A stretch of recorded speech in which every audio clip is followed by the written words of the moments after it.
أول عمل في شهر رجب ألا تظلم فيه نفسك، فهو شهر حرام يعظم فيه الآثام، ليس فيه عبادة خاصة، فليس في رجب لا صيام ولا صلاة الرغائب في رجب.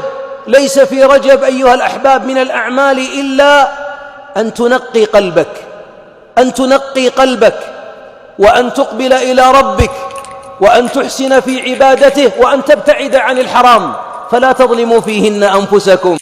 السلام عليكم ورحمة الله وبركاته، حبيباتي ومحباتي من قناة سفيرة السعادة مع أم علياء. النهاردة حلقة كلها سعادة. بمجرد ما يدخل علينا شهر رجب كلنا بنحس بشيء من البهجة والفرحة والسرور فعلا، لأن خلاص رمضان في الهدف. حبيباتي، مع اقتراب شهر رجب ده شهر نفحات إيمانية وروحانية، لازم نتوقف ونسأل نفسنا فعلا إزاي هنستقبل هذا الشهر، وكيف فعلا نحن من خلال شهر رجب نخليه نقطة انطلاق للاستعداد لشهر رمضان. حبيباتي، في الحلقة دي هتكلم معاكم عن فضائل شهر رجب، وليه هو مختلف عن باقي الشهور، وازاي نستغله بشكل صحيح. خلوكم معايا للنهاية في الحلقة دي علشان هنحط خطوات عملية للتغيير والاستعداد لشهر رمضان من شهر رجب إن شاء الله. ما تنسوش تدعموني بلايك، جزاكم الله خيرا، والصلاة على النبي. اللهم صل وسلم وبارك على نبينا محمد وعلى آله وصحبه وسلم. طيب، ماذا يعني شهر رجب؟ أو ما موقعه بين الشهور؟ أو ما فضيلته؟ أو إيه هو مميز به؟ شهر رجب هو أحد الأشهر الحرم. ربنا قال إيه يا بنات في القرآن الكريم؟ إن عدة الشهور عند الله 12 شهرا في كتاب الله يوم خلق السماوات والأرض منها 4 حرم. إيه هما بقى الأربعة الحرم؟ ذو القعدة وذو الحجة ومحرم ورجب. طيب، ايه هي خصوصية الأشهر الحرم عامة اللي منها شهر رجب؟ ربنا أمرنا فيه يا بنات في هذه الشهور اللي منها شهر رجب، أمرنا بترك الظلم تماما، سواء كان ظلم للنفس بالمعاصي أو ظلم للغير. الله عز وجل قال إيه؟ فلا تظلموا فيهن أنفسكم. طب إن أنا أظلم نفسي إزاي؟ إن أنا أظلم نفسي إن أنا أعمل معاصي، أو إن أنا كمان أظلم غيري. يبقى الظلم ممنوع على نفسي وعلى غيري، وعلى ذلك في تعظيم وتكبير للمعصية في هذه الأشهر الحرم، وفيها كمان تعظيم للطاعات، يعني الحسنات فيها مضاعفة والسيئة فيها كمان عظيمة. ولذلك يا بنات لازم أهم حاجة في محطة شهر رجب إن إحنا نستغفر كتير ونبعد عن الظلم وعن المعاصي، لأن هنا عند أي معصية في الشهر ده بالذات أو الأشهر الحرم عامة بنقوله ستوب، لأنها ليها وزن تاني غير باقي الأشهر. ومن هنا بقى بنيجي برضو نقطة مهمة جدا، إن إحنا بنبدأ نتدرب على ترك المعصية، لأن إحنا داخلين على شهر فضيل جدا إن شاء الله، اللي هو شهر رمضان. اللهم بلغنا رمضان. فدي يا حبايبي بيكون فيها زي تدريب للنفس على ترك المعاصي. يعني انت لو كان عندك معصية بتعمليها معينة وحاولت انها مش قادرة تسيبيها، انت في فرصة ذهبية كبيرة انك تتوقفي فورا عن هذه المعصية، لان انا دلوقتي عندي زاجر قوي او عندي حاجة قوية بتمنعني في امر من الله عز وجل لما يقولك فلا تظلموا فيهن انفسكم. لان الذنب في الاشهر الحرم لا ينظر اليه حبيباتي كذنب عادي، بل هو اشد عند الله. فده فرصة ليكي لو انت في ذنب تعمليه مش قادرة تقلعي عنه، انك تقلعي عنه وفورا في شهر رجب. وده هيكون تدريب ليكي على الطاعات اكتر، لان كل ما نقلل معصية تزيد الطاعة عندك ويزيد الايمان، فهتدخلي على شهر رمضان وانت فعلا نفسيا كده وايمانيا همتك عالية وايمانك عالي، فهتقبلي على الطاعات اكتر واكتر. طيب، شهر رجب من هنا بقى حبايبي بقول لكم شهر رجب هيكون هو بداية موسم الطاعات، بيجي علشان نهيئ قلوبنا ونفوسنا لشهر رمضان. طيب، ايه هي الاعمال اللي انا ممكن اعملها؟ ان انا اكثر فعلا من الاستغفار، لان يعني انا دلوقتي عايزه اقلع عن المعصيه وعايزه اقلل من الذنوب، فانا هستغفر كتير، لان انا ممكن اكون بعمل ذنب خلال الشهر ده انا مش متعمداه، ولكن هو وقع ذنب، هو حاجة أنا عاملاها من غير قصد ولكن هي تقع مني ذنب، فأنا بستغفر كتير جدا. التوبة النصوح طبعا قبل أي حاجة. يبقى حبيباتي احنا كده لازم نستقبل شهر رجب ليه استقبال معين. أيوة، لازم يبقى عندك وعي إن الشهر ده أهم حاجة فيه ستوب عن المعاصي، ستوب عن أي حاجة أنت بتعمليها وعارفة إنها معصية، ستوب عن اللهو، ستوب عن تأخير الصلوات، ستوب عن الحاجات دي. فأنت بتبدأي تتهيئي فعلا نفسيا لدخول شهر رمضان. لو في ذنب انت بتكرريه كتير، غيبة، كذب، تأخير صلوات، كل ده قرري فورا ستوب. لو انت هاجرة للقرآن ستوب وارجعي تاني للقرآن. يعني ربنا بيدينا فرصة حبايبي في الشهر ده علشان نبدأ فعلا من جديد علشان دخول شهر رمضان.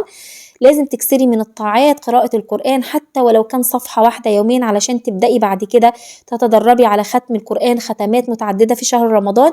الصلاة على وقتها، خلي المحافظة على السنن تبقى ليكي عادة، بعد كل صلاة بتصلي السنة على طول، علشان تدربي جسمك الكسول واللي بينفر من الطاعات وحاسس انها تقيل عليه، بربيه بالالتزام بالسنن. اكثري من التسبيح والتهليل وكل الحاجات اللي بتبقى فيها مغفرة للذنوب ورفع للدرجات.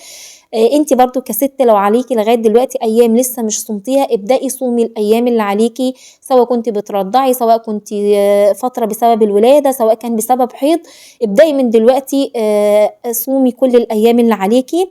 لان الصيام ده طبعا فيه تقربة اكتر لله عز وجل، وبينقي روحك وبيخليكي تبعدي عن المعصية اكتر. احنا برضو عايزين نعمل عوامل تخلي المعصية بالنسبة لنا تبقى يعني تركها سهل.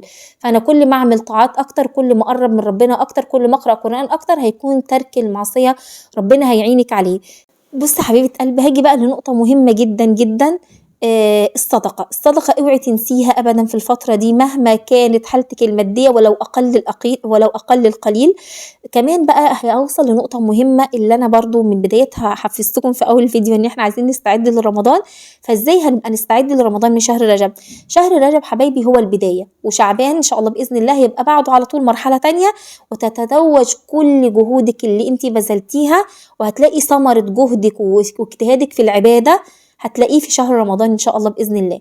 فلازم نحط أهداف ونحط خطة فعلا للعبادة أو جدول العبادات تمشي عليه، من قراءة ورد يوم من القرآن، من ورد من الأذكار، المحافظة على السنن، على الصلوات في وقتها. حطي خطة انت تقدري عليها وتستمر عليها. نظمي وقتك بحيث ان انت تخلي اول اولوياتك في الفترة دي العبادة، وهي اصلا المفروض يبقى حياتنا كده كلها. ولكن لو انت الدنيا سحلاكي قوي، قولها ستوب شوية، انا عايزة اخد نفسي بقى وارجع لربنا وانقي روحي وابدأ اهتم بعبادتي، لان انا الجري ده مش هينفعك اصلا. كل اللي هينفعك العبادة والصلاة وقراءة القرآن والأذكار، وهتلاقي الدنيا بعد كده سهلة. ودايما تدعي اللهم لا تجعل الدنيا أكبر همنا ولا مبلغ علمنا، ودايما ادعي اللهم أعني على ذكرك وشكرك وحسن عبادتك. الدعاء مهم جدا، ربنا هيعينك على الطاعة. اللهم ردني إليك ردا جميلا. حبايبي رجب محطة لتنقية للروح قبل البدن. فعلا رجب فرصة حقيقية جدا حبايبي علشان نستعد لرمضان من دلوقتي. نظمي أكلك وشربك واعملي نظام صحي. لو انت عندك مرض معين ونفسك تصومي، ابدأي ظبطي صحتك من دلوقتي، ابدأي عودي جسمك على الصيام حتى ولو يوم كل فترة، يمكن تتعودي. أنا عارفة في ناس الدكتور يقولك لا ممنوع الصيام، ولكن ممكن لو قعدتي تظبطي نفسك وتتدربي، يمكن مع تظبطي صحتك نفسها فتتحسني فتقدري تصومي إن شاء الله بإذن الله. برضو عايزة أقول حبايبي، يعني شهر رجب مش مجرد وقت كده في السنة، بل لكن لا، دي بوابة عظيمة جدا لكل خير. المعاصي في شهر رجب مش كالمعاصي يا بنات في باقي الشهور، والله العظيم احنا فعلا ربنا قال لنا فلا تظلموا فيهن أنفسكم. الرسالة واضحة وصريحة من الله عز وجل، والأمر واضح وصريح ان انت الذنب اللي هتعمليها تبقي ظلمتي نفسك، وهتبقي لو عملتي كمان ذنب في غيرك بقى، غيبة ونميمة وكذب وافتراء وكلام بقى من اللي بيحصل بين البشر وبين الناس. الطاعات مفتاح لكل بركة هتلاقيها في حياتك، استغلي كل يوم فيه عشان تقربي من ربنا عز وجل. حبيباتي شهر رجب هو محطة تجهيز روحي ونفسي. افتكري دايما ان اللي بيزرعه الواحد فينا والمسلم في رجب وشعبان ان شاء الله باذن الله يحصده في رمضان. خليكي واعية ان الهدف مش انك بس تستعدي لرمضان، لكن كمان عايزاكي تبدأي رحلة تغيير تستمر كمان لبعد رمضان. اخواتي وحبايبي، شهر رجب مش مجرد كلمة كده بتمر علينا، هي فرصة كبيرة جدا نقدر نعيد فيها ترتيب حياتنا الروحية ونستعد لأعظم شهور السنة اللي هو شهر رمضان. خلونا نستغل كل يوم وكل لحظة في طاعة ربنا. شاركوا الحلقة حبايبي مع حبايبكم، وما تنسوش ان رجب هو بداية الطريق، وشعبان هو التحضير الجاد ان شاء الله بإذن الله لشهر رمضان، ورمضان هو ان شاء الله نحصد فيه الجايزة لمن استعد ولمن اجتهد في شهر رجب وفي شهر شعبان ان شاء الله بإذن الله. فهل أنتم مستعدون حبيباتي؟ إن شاء الله بإذن الله مستعدين. أشوفكم على خير في حلقة جديدة إن شاء الله بإذن الله من حلقاتنا في قناة سفيرة السعادة مع أم علياء. ما تنسيش تشيري الحلقة لكل اللي بتحبيهم علشان يستفادوا، وكمان شيريها للغير علشان تاخدي أجر وثواب. إن شاء الله بإذن الله الحلقة الجاية هتبقى أقوى وأقوى. دمتم في أمان الله، والسلام عليكم ورحمة الله وبركاته. بحبكم في الله.